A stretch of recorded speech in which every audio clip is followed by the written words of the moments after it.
full on. It runs a little bit of water through. This is where the chlorine tablets go. Again, you would turn this to off, and then you could open this, and that's where you drop the chlorine tablets. Drop them in there. Yeah. How often do you do that? It just as they wear out. Now during the summer, they tend to go pretty fast. Okay. So you'll notice in the pool those little blue things floating around. During the summer, if you don't keep those with chlorine, you'll get algae real quick in the pool.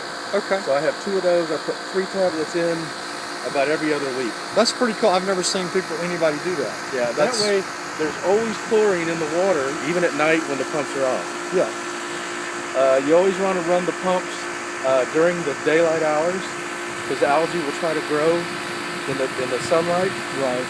And it's harder for algae to grow with flowing water. Gotcha. So if the water's stagnant during the day, it's going to blossom quick. Okay. That bucket is a brand new bucket of chlorine tablets. And then here's muriatic acid. In the kitchen island drawer, there's a bottle. You put it underwater, you fill it up with water, and you take it to the pool store. They'll read it, and they'll tell you what chemicals you need to put in the pool. Okay. How often do you do that?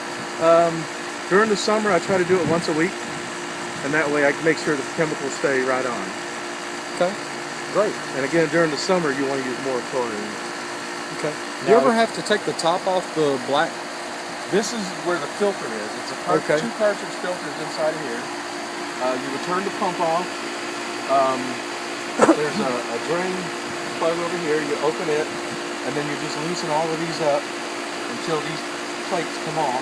And then you lift the dome up, and each filter cartridge comes out. You hose it off real good, and you set it back in. Yeah, about once a month, or about every 6 months. Oh, okay. Yeah. Now, if you have a lot of sunbathers with a lot of sunscreen and stuff, it will clog up faster. But you just use water or soap on water? Just water with a kind of a pressure. Yeah. Not a power wash, just a regular nozzle, and just hose it all down. Okay. And then put them back in. I go ahead and put the plug in, and I fill it up with water. It'll drain back into the pump. Put the lid on, start up the pump, and then you open this valve to let all the air that's in here escape. You see how it's spitting out water? Yeah. And once it spits out water, all the air is out. Okay. And then that's the heater, and it just kind of works as you turn it on and off. Right. So you'll notice that the water temperature is 84 degrees, and this is the set point. This is what you have it set for. If you want the heat to come on, you just start pushing it up until this number is higher than that, and then you'll hear the heater start. And I can do that.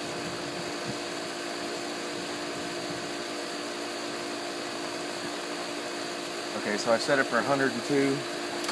And then you'll hear it clicking. I heard it. Yeah. And it tells you what it's doing, sparking. And I heard it kick in. Yeah. And so now you can feel the heat coming through. Yeah. And you probably don't need that past June the 1st. Right. So usually March, April, when it's warm days, cool nights, we'll use the heater. Yeah. But otherwise you really don't need it. Okay.